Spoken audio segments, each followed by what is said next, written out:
The hashtag #ArrestFauci has been trending on Twitter as the doctor has been facing increased criticism for controversial virus research and testing on dogs. To discuss this in more detail is U.S. political reporter and our foreign affairs expert Lisa Daftari joining us from Los Angeles. Lisa, apparently hundreds of thousands of taxpayers' dollars were used to subject dogs to cruel testing before ultimately killing them? Yeah, this is awful. I mean, look, there have been so many accusations against Dr. Fauci about, a lot of his findings, a lot of his warnings. From now he's talking about Christmas, from months ago, I should say, he was warning that we couldn't get together, doubling down on things that have then been proven otherwise. We know Rand Paul has been on his case, who is a medical doctor as well. But now there's bipartisan condemnation of Dr. Fauci about these dogs and about the tests that were done. Why were a lot of these tests commissioned and paid for by taxpayer money? That is the question that many people are asking today with these findings, to say, what information do we need out of these tests and the research and the lab work that was done? Cruelty against animals, one. Two, taxpayer money in foreign labs to prove what? What information are they looking for, and what are they attempting to do? So a lot of questions. And fortunately, for once, and during this COVID pandemic, we have bipartisan support for something. The fact that this was very cruel, very wrong, and that we have a lot of questions for Dr. Fauci and his team, and as to why he is still the highest paid public servant here in the United States. That is what is mind boggling. And so I hope we don't forget about this, that people really press him and get the answers that we're looking for. Absolutely.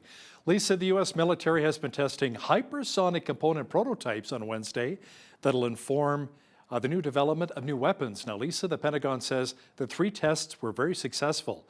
The tests occurred the same day that your president, Joe Biden, said he was concerned about Chinese hypersonic weapons. First of all, can you explain to our viewers what hypersonic weapons really are? Hypersonic weapons, exactly what it sounds like. Hypersonic. This is faster than, or as fast as sound. That is the definition of these weapons that travel at ultimate speed, over 3,000 miles per hour. And for that reason, they are, the next phase, or the next chapter of what military development will be all about. It was about the drones at first, and then we talked about nuclear capability. And the thing about these hypersonic weapons that you can have a nuclear head. And countries like Russia and China are leading the development in these hypersonic weapons. And all of a sudden, the Biden administration, looking to catch up or distract, one or the other, says to themselves, look, we're behind. We need to start development, and we need to catch up fast. Look, the Chinese are running laps around us. This is very, very obvious in all facets. And militarily, it's not somewhere where we want to give them the advantage. We know that is obviously their goal. They have been copying a lot of trademarked, patented military apparatus from the United States, capturing and copying, right, for many, many years now. And this is something that the United States has to wake up to. Diplomacy and talking nice is not going to get us anywhere when we see that the Chinese, the Russians, the North Koreans, the Iranian regime are running laps around us, flexing their muscles, and most importantly, developing their military capability. Now, speaking of North Korea, Lisa, a senior U.S. diplomat is urging North Korea to refrain from additional missile tests and to resume nuclear diplomacy just days after the North Koreans fired off its first underwater launched nuclear missile in 2 years. Negotiations for a new nuclear deal between Washington and Pyongyang remain stalled. Yeah, stop. Do you hear the prompt for that? It was just funny to hear, right? How it's like they're asking them nicely to come back to what they call nuclear diplomacy. This is a joke. It's a joke when you talk to a rogue regime who is, marching forward with their capabilities. Not only that, but they're chest thumping. Chest thumping signals one thing. They're not looking to come back and play nice and have tea with you. They're looking to beef up their assets. They're looking to be that one, isolated nuclear power in the region, and they're not looking to play nice. And it seems like this administration has not gotten the memo. What the Obama foreign policy was so damaging to the United States. Love him or hate him, the foreign policy was abysmal, and abysmal because of that apologetic tone, because of that appeasement, because of that pretty please play nice with us. I mean, it didn't help us with any of our enemies, and if anything, it only hurt us and put us more. It made us look weaker on the international stage. And now our enemies know that this is the same, continuation of the Obama presidency, Joe Biden and his administration. A lot of the same people who are serving in office, but not only that, it's the same philosophy, and that being pretty please come back to nuclear diplomacy and stop playing so tough. We love you, we want to work things out with you, and again, allowing them to play out the clock and do their nefarious activities. A San Jose, California woman who was a travel blogger was one of 2 foreign tourists killed in an apparent crossfire of a drug gang shootout in Mexico's Caribbean coast resort of Tulum. Tell me more about that. Yeah, it's interesting because when you talk about Tulum in this country, or I should say, when you talk about Mexico from the United States, particularly where I live in Southern California, Mexico is, a place you go to relax, and you take trips, and you go and you have their sunshine, right, and beaches. And you talk about Tulum and Puerto Vallarta and Cancun and Cabo, and then there's the other Mexico, right, where there are drug gangs and people that are missing and journalists that are killed because of their reporting, or police officers that are killed because they are stopping the drug gangs and things like that. But here we have the 2 crossing, meaning Tulum, which is a beautiful resort town where people go to relax and to enjoy the resorts there. It's actually a very, very luxurious place.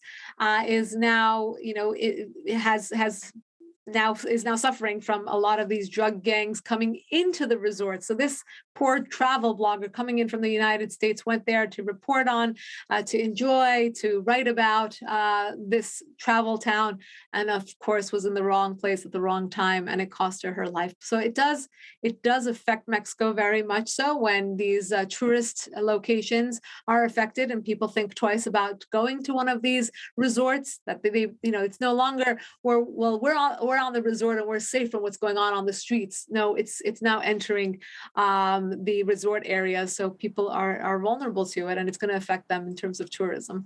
Lisa, Iran's Supreme Leader Ali Khamenei said Arab nations that normalized ties with Israel last year have sinned and should reverse the moves.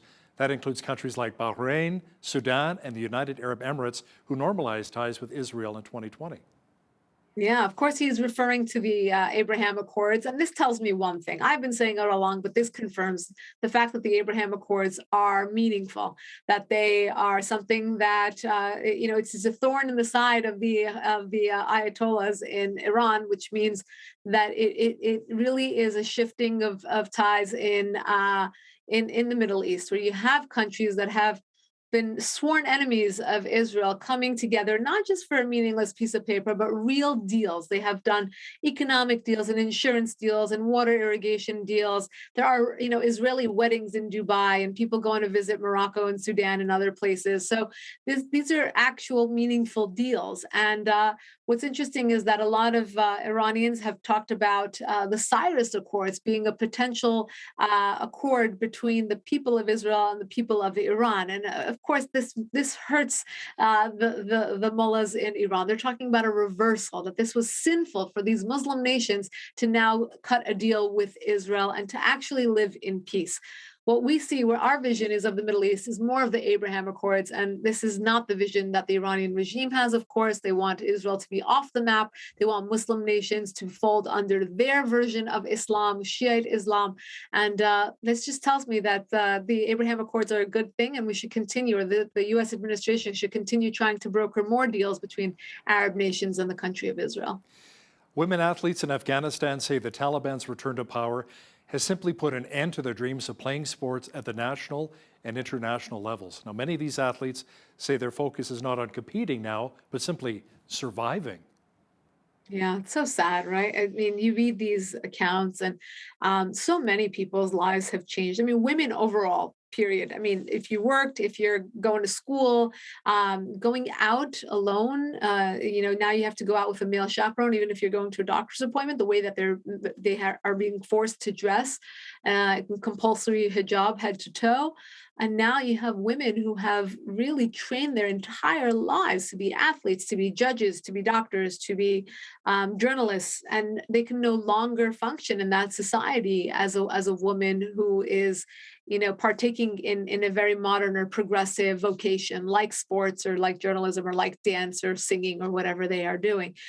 These are the stories that are not being told. And when we're told by the administration in Washington or by the Taliban, who have these social media platforms, that they are new and improved, that they are going to have this reformed look to them, particularly regarding women, they're not to be trusted. We are already seeing the abysmal effects of having a terror organization in charge of an entire population.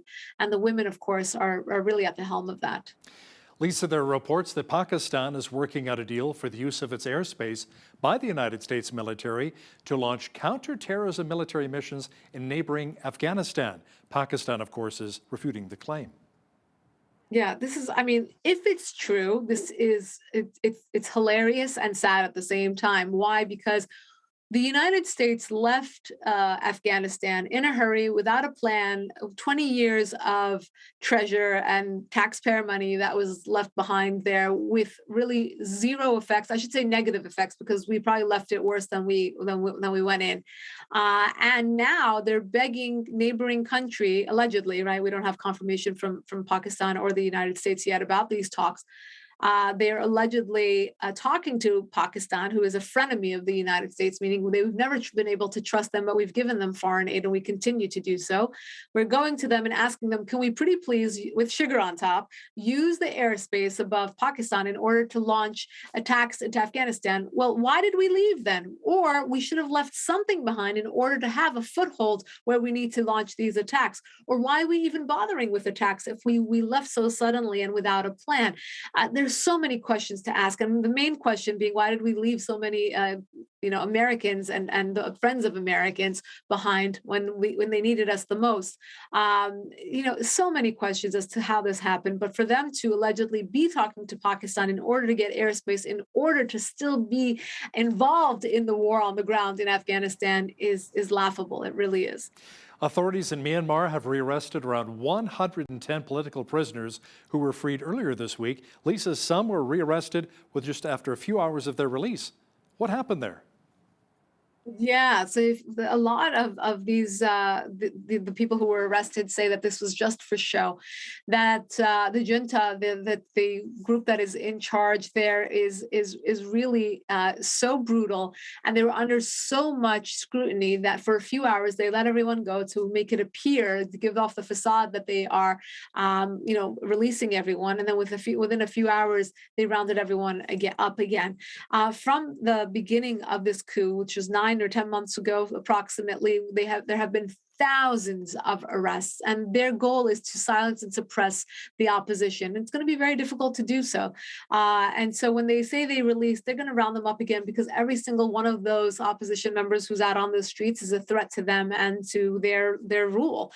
So they don't want these voices out there. And thankfully, we still have a kind of an ability to see what's going on in the country, and an ability to interview these individuals who can tell us what's going on. But I wouldn't be surprised if that country goes dark, meaning we won't be able to have access to them or what's going on, and not have access to these stories and what's going on with these individuals who are getting arrested.